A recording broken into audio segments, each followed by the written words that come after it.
What's up nerds, this is Bibs and today we're gonna break down a K-pop track. So let's get started with a kick and snare combo. And the first thing you're gonna notice is that I don't have any layers and I don't even have any audio insert on my kick. So I'm just pretty much triggering a one-shot sample.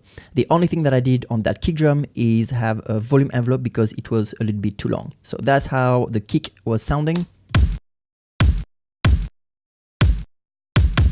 And that's with the volume envelope.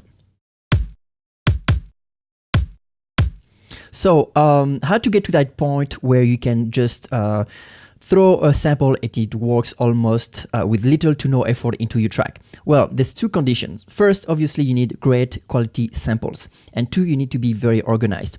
For example, if you look at my Phalanx window, you're going to see, so I have my kick folder, but within that folder, I have subfolders. And in some cases, even subfolders, right? So I have like kicks, pop, and dirty. So these ones are most likely to have either distortion or some sort of vinyl sound.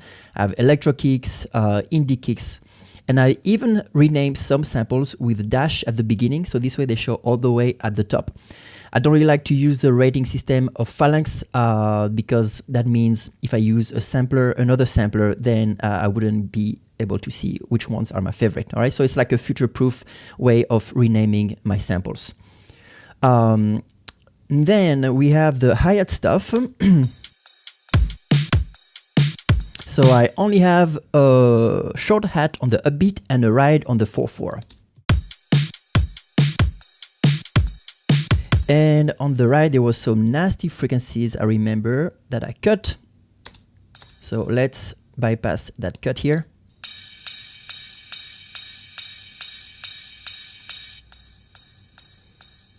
All right, so I'm cutting like 2700 roughly, and just to get the shimmer of that ride. Let me mute the guitars because it's distracting right now. We're gonna get to them at the end.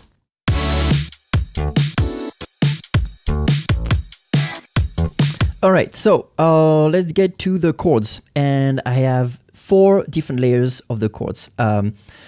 2 electric pianos and 2 super saws. The first electric piano here, let me pull the analyzer so you can really see what's going on. So this one takes care of the 100 to 500 hertz range. And by the way, Rhodes electric pianos are my favorite instruments because there's not a lot of harmonies. So you can get really fancy jazzy chords or intricate voicing and keeping it smooth, as opposed to a grand piano, for example.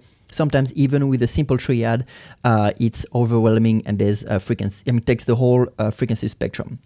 Not the case with Rhodes. So here we have the lower range, and then we have a higher range right below, which take like 500 hertz and up. So these two really work in conjunction with with each other. They don't overlap.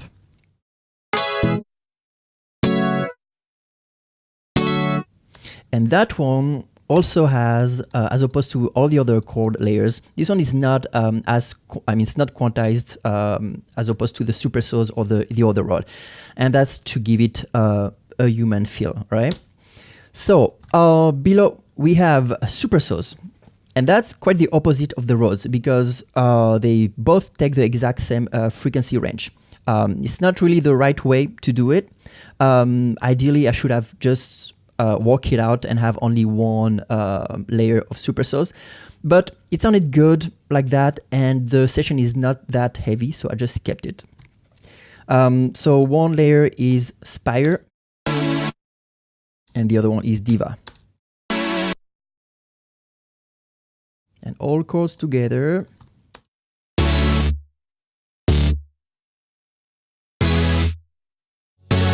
Oh, actually I have another layer for the chords, and that's a noise layer. It is a sample of a spray can. Sounds almost like a white noise, so let's solo it. And I did compare it with a regular white noise, but the white noise sounded a little too staticky. I don't know if it's in my head or not, but I think the spray can sample with distortion sounds a little more organic.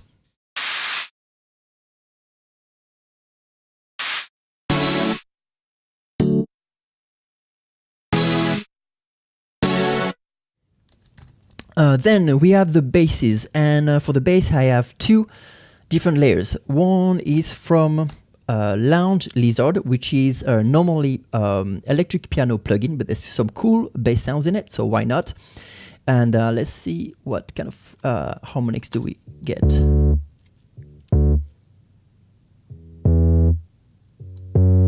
All right, and I have another layer which also sounds like the ride earlier. It sounds nasty on its own,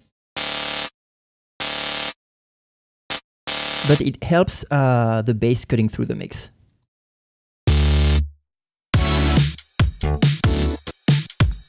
Actually, especially here, you'll hear it. So see that note here? So now let me mute that nasty sound. Right, it doesn't have that bite.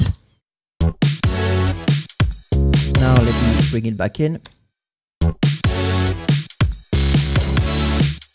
Also, I did try to layer these basses with a real bass guitar, but it was just unnecessary. It wasn't really working out. So right, it's here, but the track is deactivated. So what I ended up doing though is keeping these little notes here just to add some groove. They're mostly playing in between, doing silences. So it's this.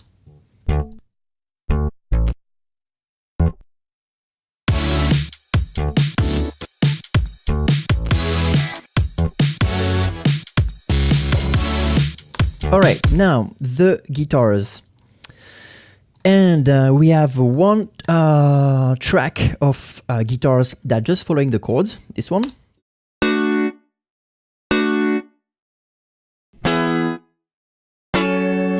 We have this funky groove here.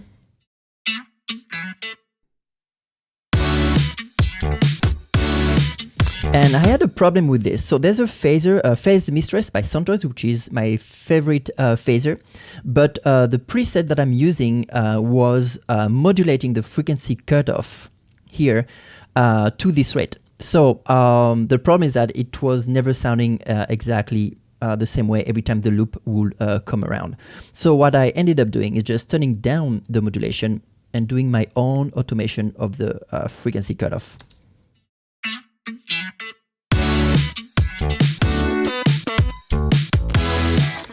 Then we have some single notes here. And by the way, all these guitars are recorded in mono, and it can sound flat sometimes. I mean, it does sound flat when it's like purely mono. So what I usually do, and I actually do this also on vocals, is use Microshift by Soundtoys. So what it does, it just duplicates the signal and it just detunes it and offsets the delay, so they're playing a little bit after. So it's almost kind of like a chorus effect, but it does make it more stereo dimensional. So you're only gonna hear this if you're using headphones, but I'm gonna show you, okay, you're gonna see visually how different it is. So that's without the Microshift. And that's with it.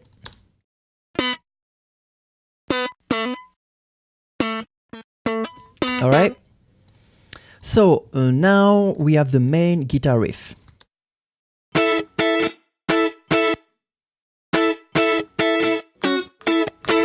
And I wasn't really happy about how bright, I mean, it wasn't bright enough to my liking. I tried to EQ, add distortion, but the frequencies were not there to begin with, so that was a lost cause. So what I ended up doing is record in parallel from the output of the guitar, and also I mic'd my strumming hand. So that's the recording of the mic, and it sounds terrible by itself.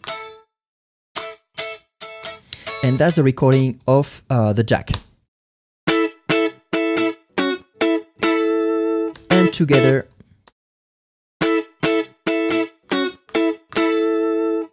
without the mic. And I don't know if that's common practice, but I mean, I've been playing guitar for not that long, but it works for me, so I'll just go with it. Also, for that main riff, I have another layer of a different take and different processing. This one is for is with a multiband distortion by Vengeance.